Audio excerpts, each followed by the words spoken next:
Muy buenas tardes. Bienvenidos a la jornada de ética ITLA 2024, que como cada año organiza nuestro Centro de Ciencias Básicas y Humanidades.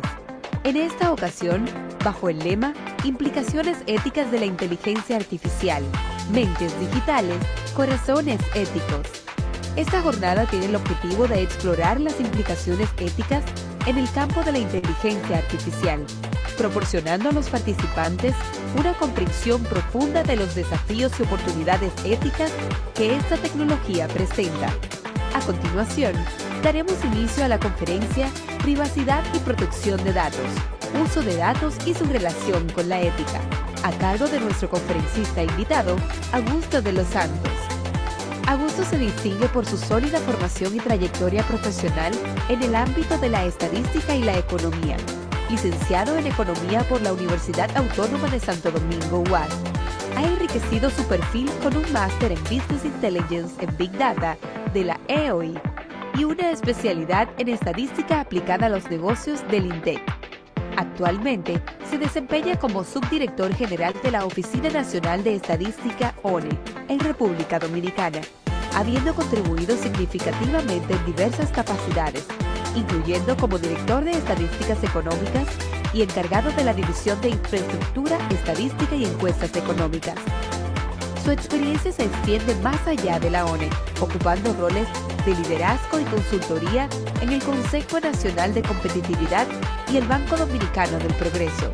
Comprometido con la formación académica, imparte cursos en Economía y Análisis de Datos en la Universidad APEC y en la Pontificia Universidad Católica Madre y Maestra, respectivamente. Es autor de numerosas publicaciones que abordan temas desde el mercado laboral dominicano hasta el impacto de Uber en el sector de taxis del país. Damas y caballeros, recibamos a Augusto de los Santos.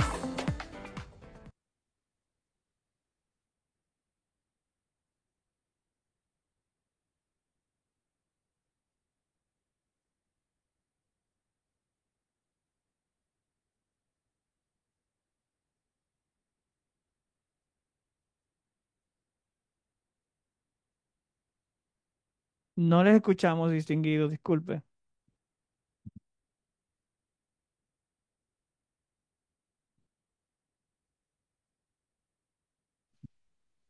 No. Ahora sí. Ok, perfecto. Muy buenas tardes. Muchísimas gracias por la invitación a esta tan importante actividad que, bueno, me honra estar aquí. Me da mucho honor, mucho orgullo como profesional, como economista, pero también como una persona que ha estado vinculada a la toma de decisiones y al uso de información para la toma de decisiones. Y bueno, desde el quehacer estadístico, pues nosotros vamos manejando eh, en nuestro día a día, estamos muy influenciados por lo que es la ética y la importancia de la ética como una figura que nos puede permitir tomar buena decisión a través de las informaciones estadísticas que tenemos en nuestras manos. Bueno, lo primero que quisiera dar un paso atrás y la presentación que he preparado va a partir un poquito más filosófica y luego entonces va aterrizando hacia la importancia de los datos y la privacidad de los datos y luego continúa con tres procesos éticos fundamentales que debemos tomar en cuenta en la utilización de las informaciones. Y aquí pues parto del pensamiento y esto es importante partir de ahí porque ahí es donde se generan precisamente esos juicios y esos juicios son los que muchas veces están cargados de esas prevenciones éticas que no nos permiten tomar buenas decisiones o que no nos permiten valorar las informaciones que tenemos. Y bueno, el pensamiento es un don que tenemos nosotros como seres humanos, una peculiaridad que viene dada por nuestra capacidad de tener sentimientos y de razonar a partir de ello. El razonamiento, pues, nos permite intuir, nos permite ir más allá de, de los elementos obvios que vamos, digamos, de alguna manera viendo en nuestro proceso, en nuestra interacción con el entorno. Y bueno, nos permite también hacer inferencia lógica y demostraciones de actitudes. El pensamiento, pues, es una bondad que nosotros tenemos y en función de esto, pues, es una característica que nosotros vamos desarrollando en todo el paso de nuestra vida. Ahora bien, el pensamiento tiene etapas, entre ellos empezar a definir eh, un, un concepto, juicio, razonamiento y demostración. Con el pensamiento, pues vamos viendo algunas posibilidades de ir construyendo de nuestro entorno, vamos construyendo todas las ideas en función de lo que vamos a su vez acumulando con las experiencias de nuestra vida. El juicio ya es cuando tenemos esa facultad para distinguir entre el bien y el mal. Eh, un segundito, ¿se ve el cambio de diapositiva o no? Déjenme volverlo a intentar, que parece que no. Sí, pero no está maximizada. Ah, ok, ya voy ahora mismo. Un segundo.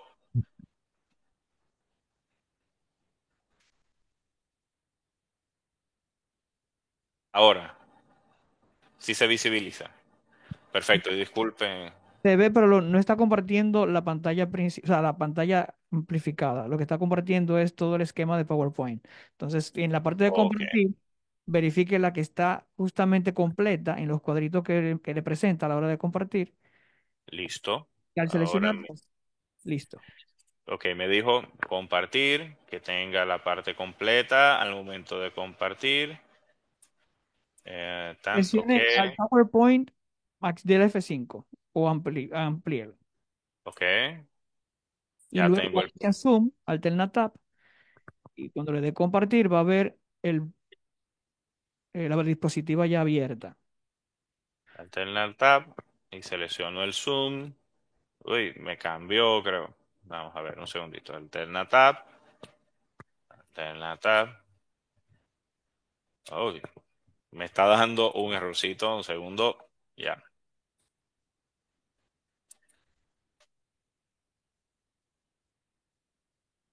Segundo, ando buscando todavía. Ah, bueno, ahora sí. Entonces le doy a la pantalla completa, la que usted me indica. Ajá, la que tiene el cuadrito de la pantalla completa del PowerPoint que tiene. Ok. Imagino que a esta, ¿verdad? No. Ahí está compartiendo el Zoom. Ay, ay, ay. Otra vez, nuevamente. Verifique A los la cuadritos, ventana. Ujú. el PowerPoint que Ah, tiene. pero yo la tengo en una pantalla aparte. Ok. En la Seleccione pantalla entonces 2. la. Ahí sí. Ahora sí. Excelente, ahora sí, gracias. Gracias a usted por el apoyo. Bueno, pues entonces, primero esa concepción que hemos mencionado, luego esa facultad de hacer juicio.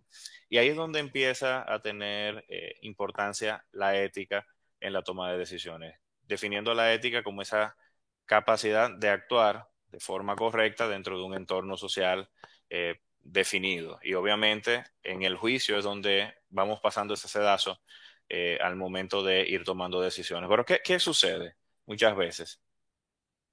Que el no tener fortalecidos los elementos de ética, cuando estamos en esta etapa analizando informaciones, pues nos podemos convertir en personas que no valoricen digamos, esa importancia de cuidar los detalles, detalles como la privacidad de la información, detalles como hasta dónde puedo entregar una data que tengo disponible o detalles que van desde entregar conclusiones que no necesariamente vayan alineadas a lo que efectivamente investigué. Aquí pues hay muchos casos que podemos argumentar, tomar tiempo y verlo. Hay casos muy famosos como lo sucedido con aquella empresa de Data Analytics de Facebook y cómo de alguna manera influyó en la situación de las elecciones del 2016 en Estados Unidos y luego todo eso cómo se convirtió en un boomerang para la propia empresa y luego para muchas personas que empezaron a reclamar el uso de sus datos que no lo habían autorizado específicamente y si lo habían autorizado lo habían hecho a través de un check, de un point, que de esas letras de contratos pequeños que normalmente las personas no leemos y son los que al asumir el uso de alguna aplicación pues muchas veces le estamos dando permiso para que actúen de esa manera. Ahora, ¿dónde se circunscribe todo esto? ¿Hacia dónde se mueve todo esto? Se mueve a un uso indebido de data personal, de información de personas que no debió ser utilizado y que definitivamente, si bien tenía un fin analítico muy bueno y de hecho dio resultado que permitió cambiar la influencia electoral en ese momento, la verdad es que rompía con todos los pronósticos y con esa ley de acceso, de libre acceso a los datos personales y de uso de los datos personales de las personas, tanto de la legislación europea, que fue donde inicialmente se marcaron algunos hitos elementales y donde ha seguido toda una corriente de pensamiento que enfrenta toda el uso de redes sociales y de aplicaciones específicas, como también en otras legislaciones como la propia estadounidense y ahora pues todo el desmadre del debate que está en las redes, si se elimina o no a nivel congresual el tema del TikTok y el tema de otras redes específicas. Bueno, luego en ese razonamiento y la demostración, pues de alguna manera ambos ya requieren de esa formación ética y de un manejo ético al momento de procesar los datos. Pero aquí quiero contarles un poco también de esa naturaleza que tenemos todos al pensar. Ahora, de por sí nuestro pensamiento muchas veces está prejuiciado y entra un problema ético en esta etapa del pensamiento y es una etapa, como les decía, previa al análisis de datos. ¿Cómo entra este problema ético? Este problema ético viene porque muchas veces al momento de indicar o identificar cuál es la pregunta que quiero o sobre la que quiero reflexionar, pues me baso en mis prejuicios. Y basándome en prejuicios, pues estoy teniendo primero una mala asunción de el problema que pretendo enfrentar y por ende, al enfrentarlo mal, puedo tener un mal resultado. Eso es una cadena interesante que se va dando. Si yo parto de una premisa equivocada, pues definitivamente voy a tener un resultado equivocado. No tengo manera de, partiendo de una premisa inadecuada, pues tener resultados adecuados.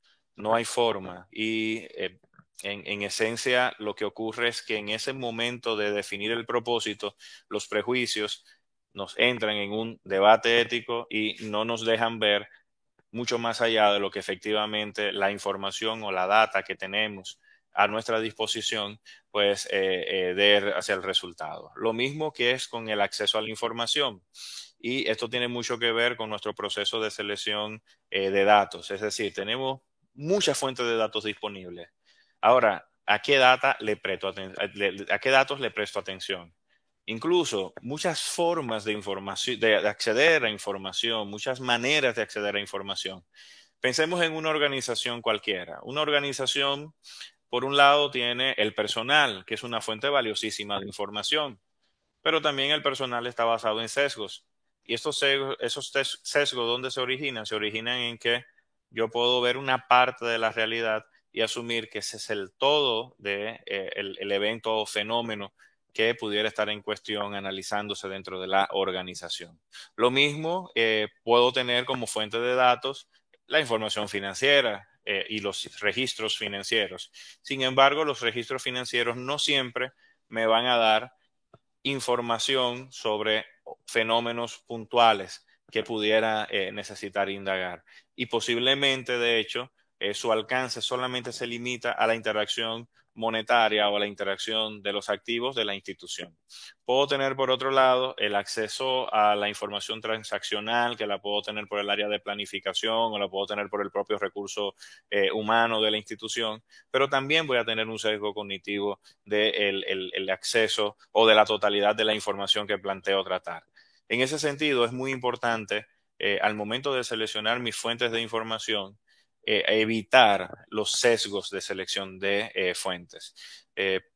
Ya habéis visto en temas más concretos, pues tenemos las fuentes, digamos, de estadísticas oficiales que existen. En todo país, pues hay organismos, como en el caso de la Oficina Nacional de Estadística en República Dominicana, el Banco Central, que también juega un rol de productor, sobre todo en la parte de estadísticas económicas. Tenemos también otros grandes levantadores de información, como el Sistema Único de Beneficiarios. Y bueno, te producen data valiosa. Ahora, yo como investigador, ¿hacia dónde debo dirigir mis esfuerzos cuando me encuentro en la disyuntiva de cuál es la fuente de datos a la cual priorizar? pues definitivamente la que cumpla con la robustez metodológica necesaria. Y por eso la importancia de utilizar fuentes oficiales, fuentes que se han destinado y que cumplen un debido proceso para poder llegar a resultados. Ahora, ¿qué pasa muchas veces como investigadores? Que podemos vernos en la tentación de dejarnos llevar por ese sesgo cognitivo, por ese sesgo de hacia dónde yo quiero empujar mis resultados, hacia dónde yo quiero empujar mi investigación. Y bueno, la alineo hacia otra fuente de datos que no necesariamente responda a la necesidad o una fuente oficial. Entonces, ¿en qué tributa esto? Tributa en que voy a tener un resultado, puedo dar valor, posiblemente puedo dar valor, pero corre el riesgo de estar sesgado y por ende puedo estar violentando o puedo estar enfrentándome a un problema ético que está de la mano de la calidad de la información que se genere y de la naturaleza de la información que esté buscando como fuente oficial. En el tema de la interpretación y la inferencia, es otro problema que el investigador debe estar siempre atento para evitar que sus sesgos particulares y por ende su forma de ver la vida no influyan en el resultado. Ojo, estamos conscientes que todo el mundo interpreta la información en función a una serie de valores, una serie de principios, una serie de reglas que tienen digamos, proceso, en su vida, en su formación, en sus creencias, en sus hábitos. Y bueno, de hecho, si vemos un mismo fenómeno, lo mira, por ejemplo, una persona del área de informática, lo va a ver posiblemente con una etapa de procesos. Si la ve, en mi caso, de una formación de economista, lo voy a ver desde la utilidad marginal o desde el beneficio marginal o desde costo-beneficio. Si la mira un abogado, lo va a ver desde la óptica de la regulación existente. El punto es que todos interpretamos desde donde tenemos nuestra estructura de pensamiento. Ahora, ¿dónde está el problema? El problema muchas veces está en negar una realidad por el simple hecho de que no se adecue a lo que mi concepción a lo que mi concepción como analista entiende que es el prejuicio que debe primar en una investigación. Y el problema está ahí, en que la investigación al final tú andas buscando aceptar o rechazar o no una hipótesis. Tú no andas buscando otra cosa.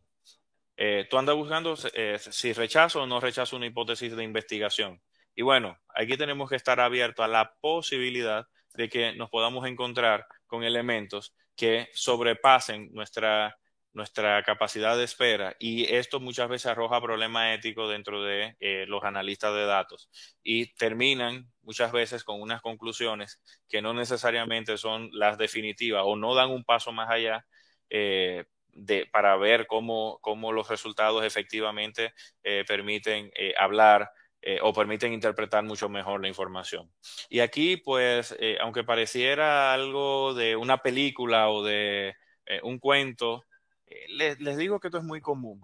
Y es muy común sobre todo donde hay personas que tengan ideologías o criterios que defiendan, donde toman la data y, por ejemplo, utilizan el promedio de alguna variable y con el promedio de alguna variable ven que hay un punto de valor entre un concepto y otro y bueno, ya desde ahí se quedan y dicen, bueno, mira, el promedio evidencia que sí, que hay una brecha en tal aspecto, en el aspecto por el cual tenga pasión.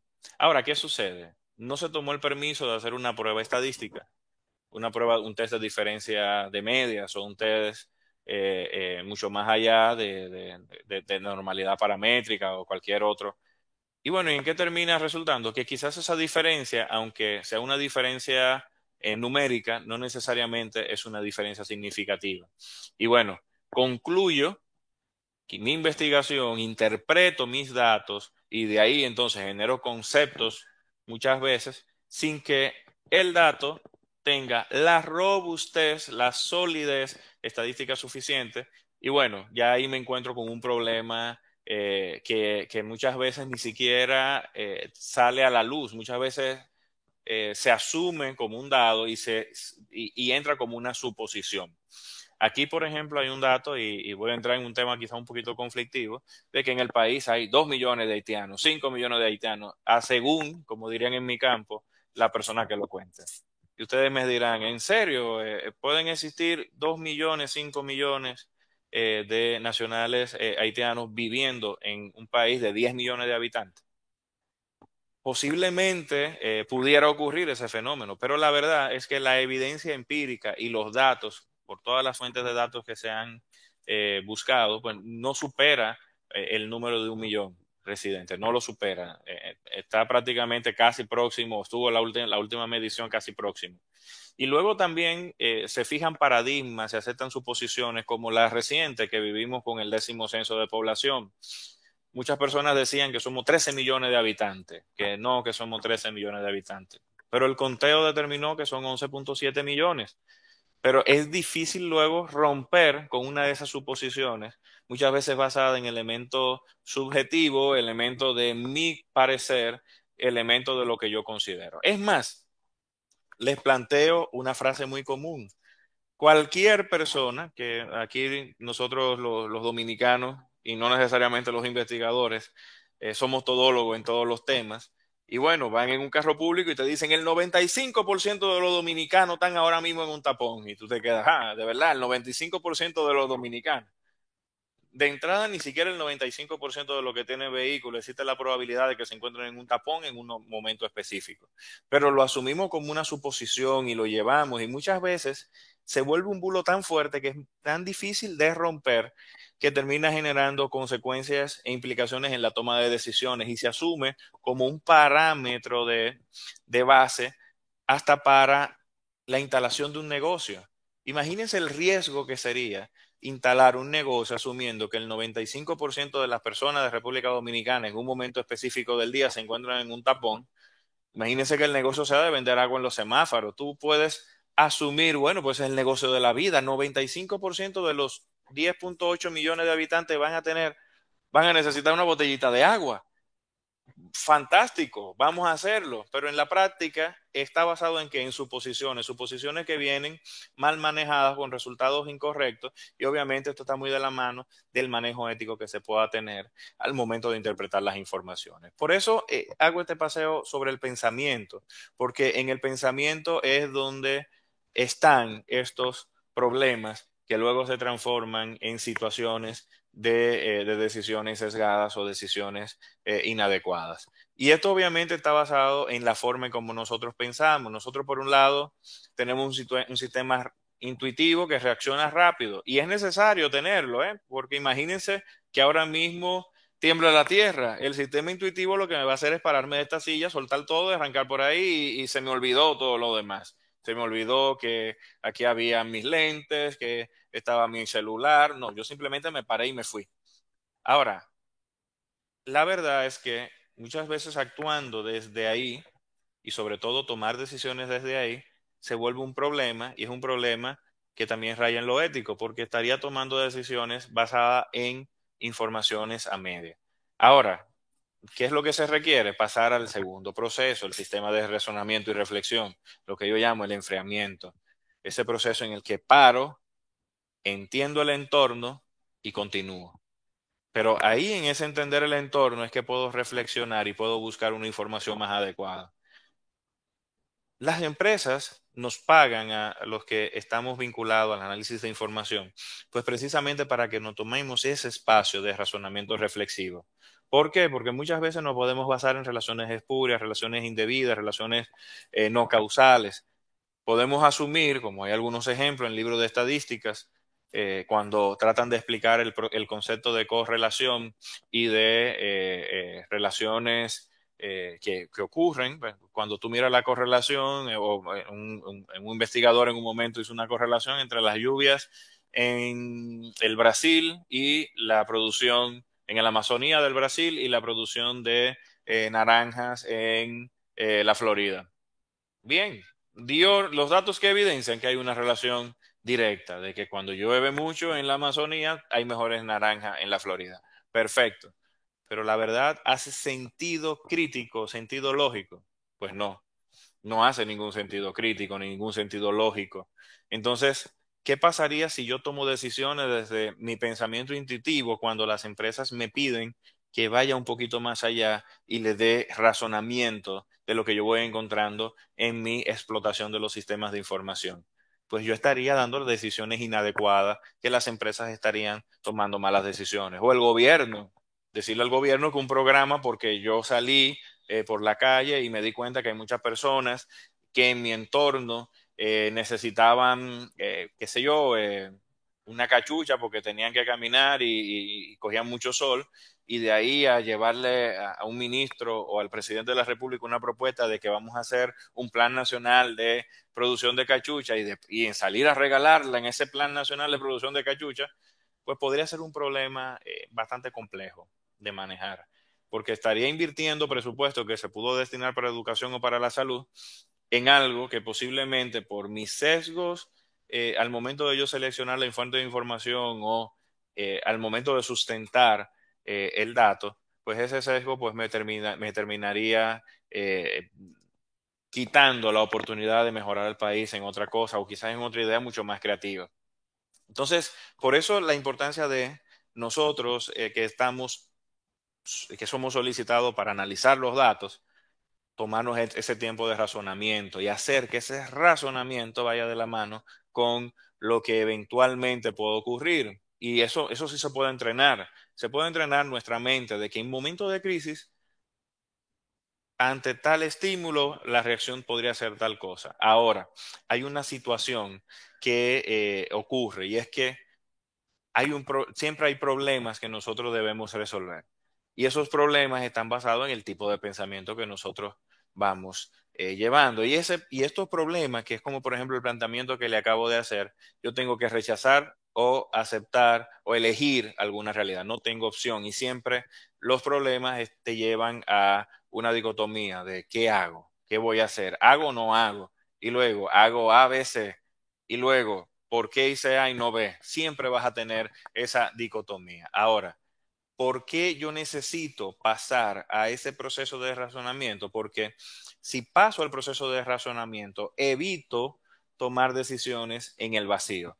Ojo, eso no significa que no desarrolle esas capacidades y eso muchas veces tiene que ver con el tipo de decisión que nos toca asumir. Pero debo tomarme mi tiempo de reflexión una vez me enfrente a los datos para que los datos sean los que me hablen adecuadamente de cuál es el camino a seguir para una toma de decisión. Y obviamente el razonamiento reflexivo me permite llegar a ese nivel de satisfacción porque me permite evaluar las alternativas. Y es algo que muchas veces distamos los que estamos en el área de estadística con los colegas del área de informática. ¿Son robustos los procesos del área de informática? Sí, pero a donde yo les invito, que no es necesariamente es una técnica, sino que hay que pensar en la ciencia que hay detrás. Y la ciencia les va a llevar a la teoría. Entonces, siempre que tengamos relaciones de algún proceso de interacción de base de datos, un cruce de variables, una interacción de variables, pues busquemos cuál es la teoría en la cual subyace esa relación. Y esa es la que va a permitir dar el salto del por qué es importante el uso de metodologías automatizadas vinculado a la teoría que está detrás. Hace aproximadamente una semana, 2 semanas, estuve visitando una experiencia en el Instituto ISEX España Exportación e Importación. Es una agencia similar a lo que es aquí Pro Dominicana, de promoción de la inversión, perdón, en España y promoción de la exportación de España. Y tuvimos la oportunidad de conversar con un matemático y ese matemático desarrolló todo un esquema de análisis de información basado en tratar de entender cómo se comportan las empresas exportadoras mujeres versus cómo se comportan las empresas exportadoras hombres, tratando de ver si existían trabas en la forma en que interactuaban, en el acceso a mercado, en la naturaleza propia. Y esto obviamente porque iba muy de la mano algunos procesos que para la economía española eran muy mencionados, donde se decía que las mujeres dirigiendo empresas, pues definitivamente eran mujeres que tenían más trabas para poder avanzar en sus procesos y demás. Para poder tomar decisiones, él se tomó varios años tratando de ver la vinculación teórica y la vinculación práctica, que era la empírica la que le daban los datos. Esa relación, entonces, trató de ir probando cada una de las hipótesis en cada una de las etapas de interacción de información. Y se basó en 90.000 empresas, en hacer un modelo con 90.000 empresas inicialmente. Luego lo está expandiendo ahora para 1.1 millón de empresas que hay en la economía española. Resultados, pues uno de los resultados más reveladores ha generado la roncha más grande en todo el proceso analítico, y por eso les digo, el proceso de pensar desde un sesgo una conclusión que no necesariamente se obedezca a la evidencia empírica. ¿Y cuál era ese sesgo? Ese sesgo era que efectivamente existían brechas en las empresas exportadoras y que las mujeres que dirigían empresas exportadoras eran bloqueadas. Esto es para la economía española, no hablo de que sea el caso de la economía dominicana. Aquí hay que hacer los modelos y determinar. ¿A qué conclusión él llegó? No, el problema no está en quién dirige. El problema está en cómo se le da acceso a la mujer para que dirija, que es otro problema. No es un problema de que si la empresa exporta o no, o si la empresa tiene condición para exportar o no, o si le ponen traba a la mujer para que pueda exportar o no, sino en qué proporción de mujeres dirigen empresas. Y eso ya es un tema de techo de cristal que sí hay que trabajar. O sea, es un tema de bloqueo de que posiblemente hay que trabajarlo desde otra óptica de política pública, no necesariamente desde una óptica de fomento a la exportación, aunque puede existir programas que efectivamente sí apoyan, como de hecho ellos así tienen. Y eso les ha permitido reenfocar la política y dedicarse a otros aspectos de más relevancia. Porque, ¿qué es lo que sucede? Las empresas exportadoras por lo general son las más grandes, las de más tamaño, las de mayor volumen. Y al final, ahí lo que importa es show me the money. A mí no me importa que seas hombre o mujer. Si tienes la competencia, perfecto, muéstrame la rentabilidad. Punto. Si lo lograste, amén. Si no lo lograste, pues gracias por participar y seguimos buscando otra nueva persona que me dirija el proceso. Entonces, eso es una importancia de ver cómo los datos permiten ir cambiando paradigmas, pero también esto no deja de evidenciar que existe unas brechas, pero que las brechas no están necesariamente apuntando, o la solución de la brecha debe estar apuntada a donde realmente está el problema y no a donde yo creo que debería estar el problema. Entonces, obviamente, ya esto lo hemos mencionado, ¿no? Que es en ese uso de razonamiento y obviamente esa prueba de evaluación de la información existente, pero me quiero detener aquí en este sistema intuitivo o el sistema operativo básico. Como ustedes vieron en el sistema reflexivo, pues yo me tomo mi tiempo para tomar decisiones.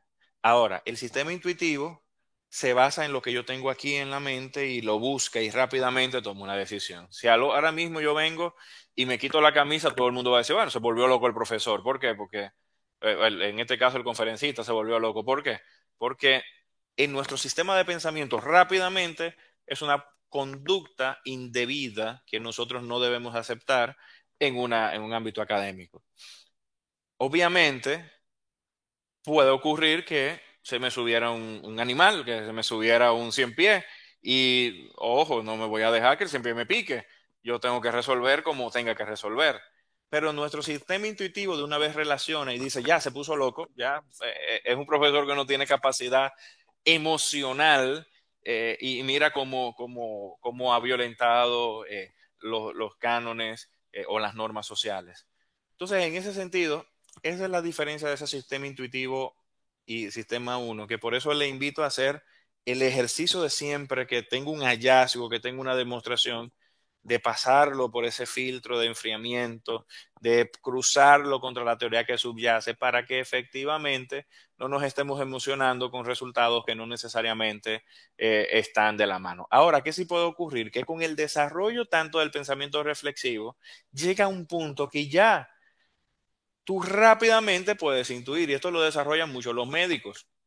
Llega un paciente y lo primero que hace son 3, 4, 5 preguntas. De hecho, a veces hasta lo pueden parametrizar si llega y no tiene pulso, si llega, tiene prioridad morada, si llega y tiene pulso, pero tiene dolor en el pecho, punzones, no sé qué, entonces prioridad roja. Si llega y llega con tales o cuales características, amarilla. Y si llega y es una tos, una cosa que llegó porque le dolía un poquito, que no tenía, entonces, bueno, siéntalo ahí y vamos a atenderlo cuando efectivamente ocurra. Pero ¿por qué llega el médico a esta conclusión de tanto tener información, y de tanto desarrollar el razonamiento, llega a un punto que tú lo estandarizas? Y ahí es que las empresas entran con los procesos. De tanto saber que una persona cuando llega a recepción, lo primero que hace es que llena el formulario, luego pasa a la segunda ventanilla y ahí en la segunda ventanilla lo correcto es que esa otra persona revise y esa otra persona entonces lo entrega a quien tiene que darle respuesta y se recibe hacia atrás.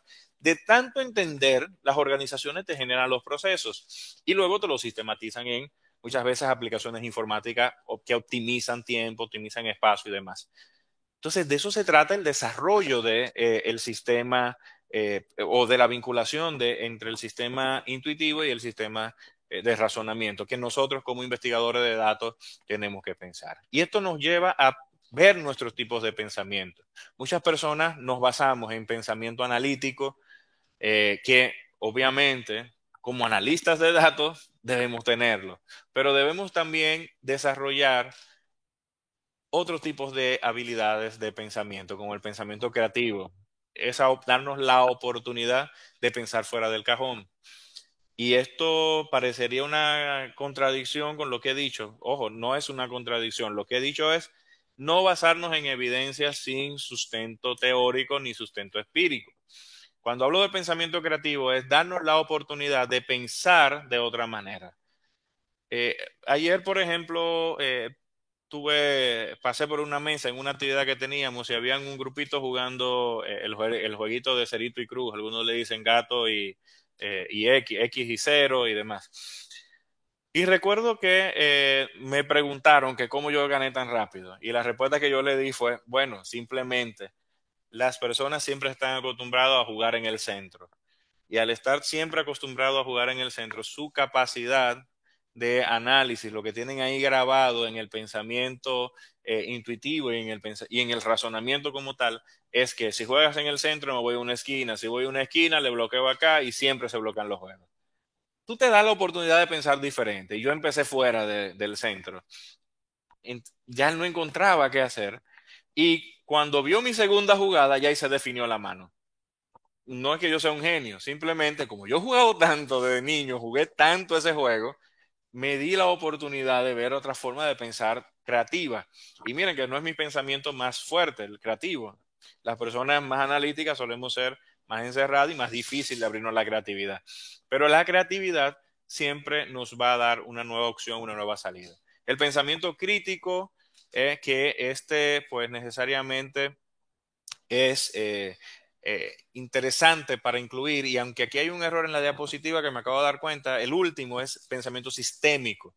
El crítico pues toma todo lo que va ocurriendo y lo trae y dice, bueno, el que hace la pregunta necia, el que te dificulta la vida, el que en el trabajo todo está bien y todo el mundo está de acuerdo, sí, nos vamos por la derecha, y él viene y dice, ¿por qué por la derecha?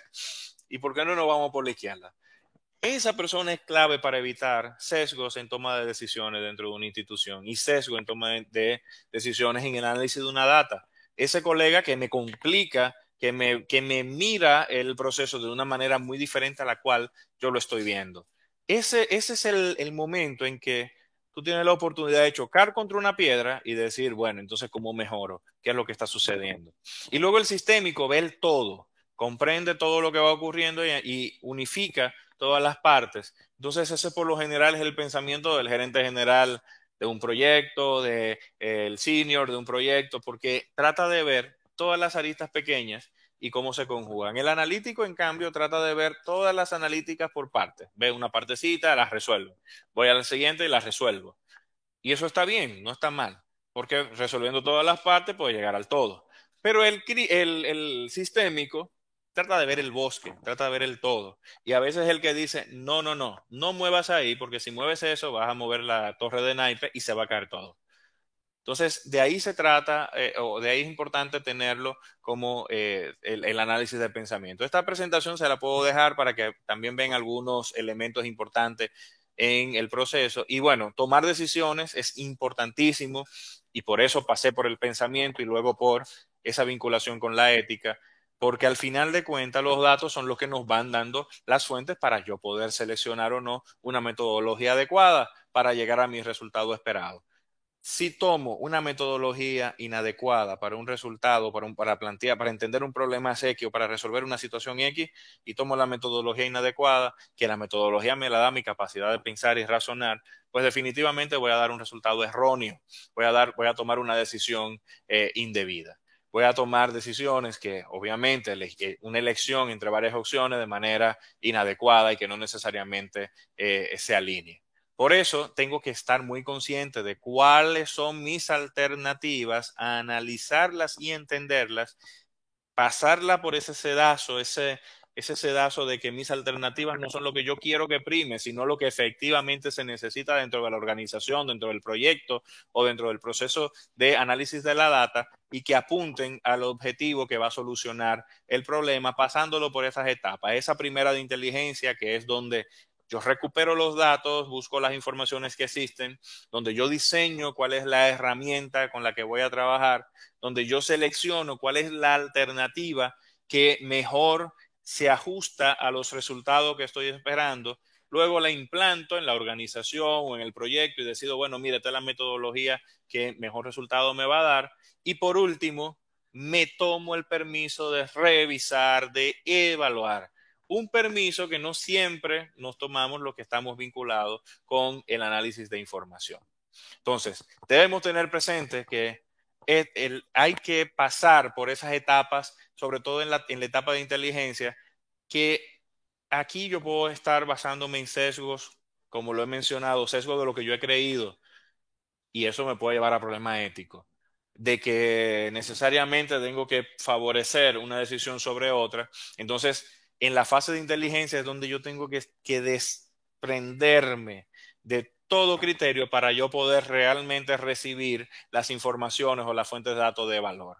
En la fase de diseño y la fase de selección, pues definitivamente ya aquí depende mucho del conocimiento previo que pueda tener y de las habilidades de pensamiento que pueda desarrollar. Y en la fase de selección, pues lo ideal es lo que los datos efectivamente me indiquen que necesiten hacer resultados. Ya cuando implemento, tengo que buscar qué es lo que efectivamente impacta en el problema. Y por último, cuando reviso, pues es ver si, aunque fue la mejor alternativa o la mejor opción que yo pude haber creído, pues ver si efectivamente disminuyo mi situación. Por último, ya aquí estoy hablando un poco del tipo de decisiones. Hay decisiones que están muy enmarcadas en lo jerárquico, o por su nivel jerárquico, por el método o por su clasificación. Las jerárquicas, por un lado, tú tienes las decisiones operativas de regulación, que son las que ocurren con manuales, están ahí, y esas son las que normalmente nosotros tenemos. Si me da null en un buscar con, ¿qué hago? Bueno, ahí viene PAM y te dice, tú buscas en Google y te dice qué hacer. Pero hay otra táctica de pilotaje que la tienen normalmente mando medio, y es el que normalmente tiene una visión más avanzada, que ante un problema te dice, bueno, mira, yo creo que la mejor alternativa que tú puedes evaluar es esta. Y luego están las estratégicas de planificación, que lamentablemente se nos toca a los gerentes, directivos, al que tiene la responsabilidad del proyecto a mano. Ahí es donde hay que ser creativo. Pero ¿por qué el directivo tiene que ser creativo aquí? Porque se supone que tiene un poquito más de experiencia, un poquito más de visión para llegar al resultado, y por ende ha desarrollado los tipos de pensamiento suficientes, y esto le va a permitir pues rápidamente tomar decisiones. ¿Por qué? Porque normalmente las decisiones de un estratégico de planificación no son programadas. No es que la máquina te va a fallar a las 10 de la noche porque se le acabó el aceite. No, no, no.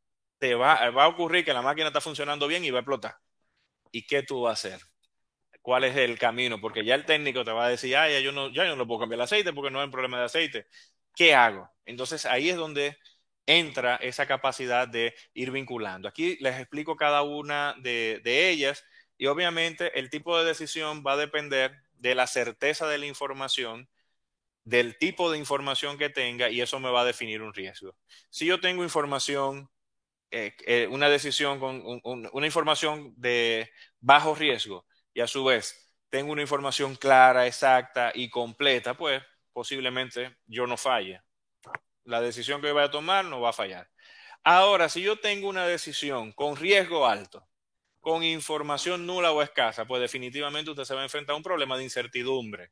Y en esos problemas de incertidumbre, donde tú necesitas información adecuada, es donde tú tienes que quitarle todos los sesgos posibles a lo que he hecho referencia, sobre todo todos los problemas éticos que muchas veces los datos nos dan. ¿Y cómo son estos problemas éticos? Muchas veces el utilitarismo, es decir, no buscamos el bien para la mayoría, sino que buscamos la decisión de lo que efectivamente yo entiendo que debería ser. Entonces, esto puede generar un problema ético en la decisión es un problema ético en la decisión que a su vez puede generar un problema ético mucho más allá del resultado de la operación del negocio. En los derechos, que muchas veces pretendemos privilegiar una posición por encima de otro, no respetar los derechos básicos de los demás, o también ocurre, como mencionaba el caso de famoso de Cambridge Analytica, que salió en todos los medios de comunicación y que hay incluso documentales, incluso en Netflix me parece que hay un documental que trata el tema. Si yo no te di permiso a usar mi dato, no lo, porque lo estás usando. Si no te doy la autorización, ¿por qué? ¿Por qué tomarnos unas atribuciones que no nos corresponden? ¿Por qué escucho tu aparato si no tienes permiso para escucharlo? Y asimismo, la justicia, que obviamente tú esperarías que todos los beneficios, todas las personas tengan beneficios y costo o una distribución equitativa de los beneficios que puedan recibir en la sociedad. Pues, por mi parte, no sé si tienen algún punto, algún aspecto. Sí, muchísimas gracias.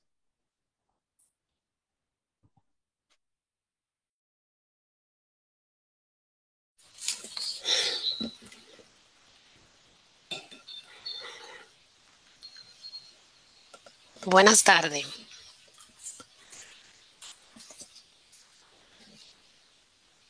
Muy buenas tardes.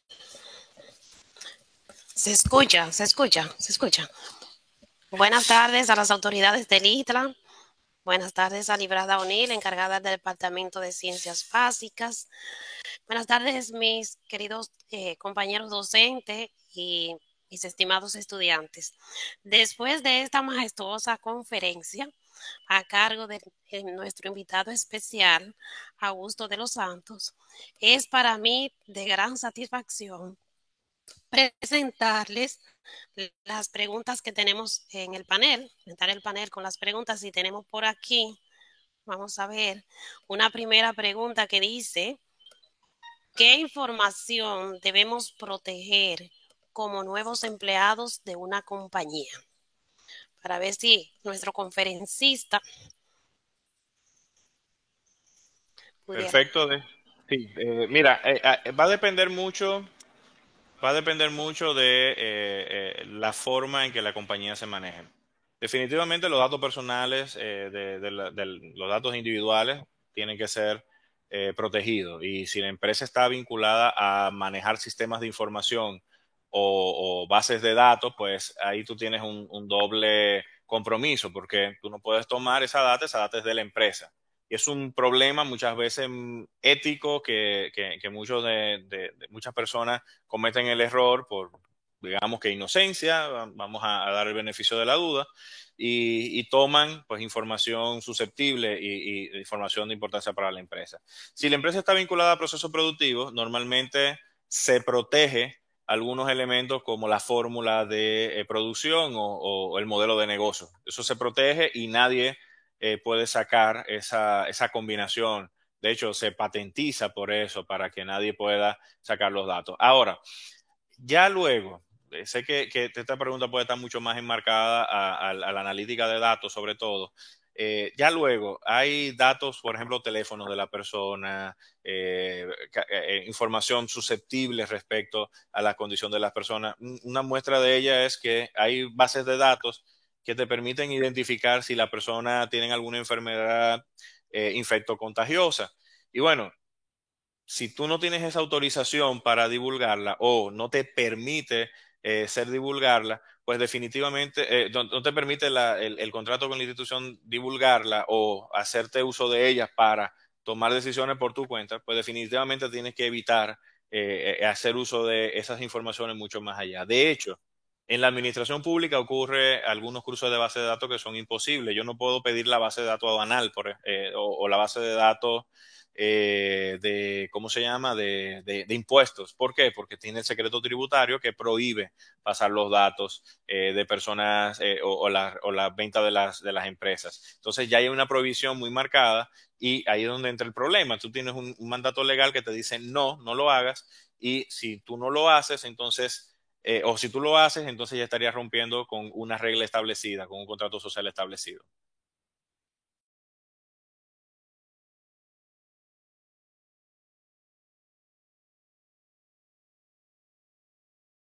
Bien, hay otra pregunta y dice, pensé que era dirigido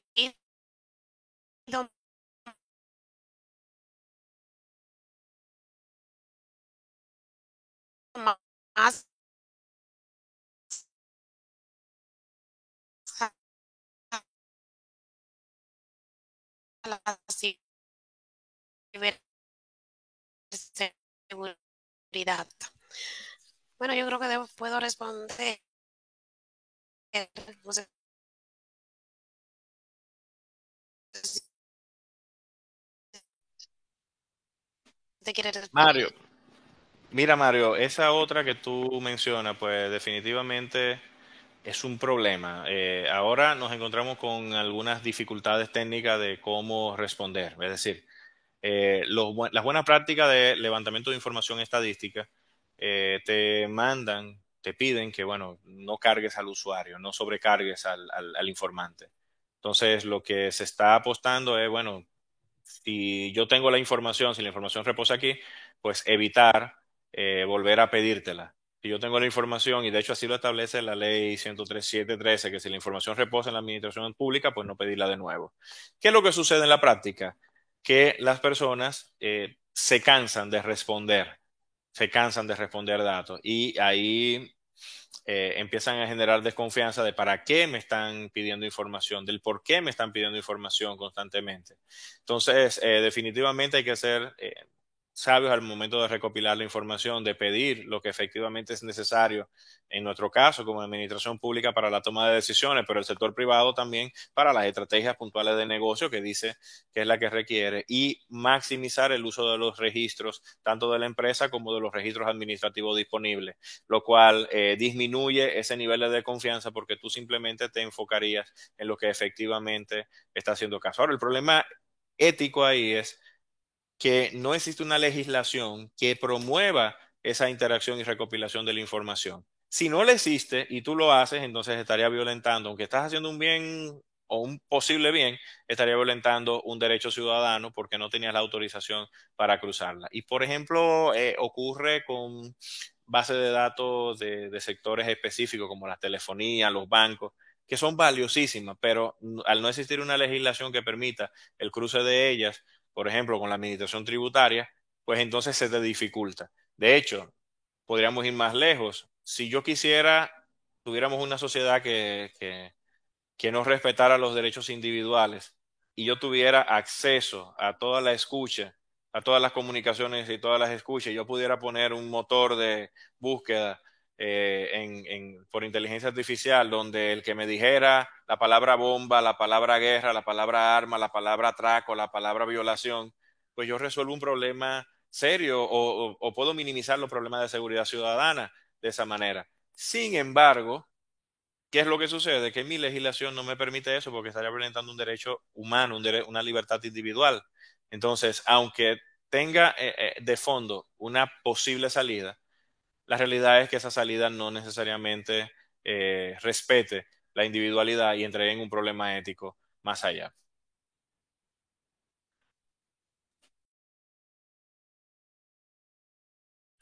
Muchas gracias al señor Augusto de los Santos, nuestro conferencista, por su participación en esta conferencia de nuestra 21ª edición de la Jornada Ética, bajo el lema Implicaciones éticas de la inteligencia artificial.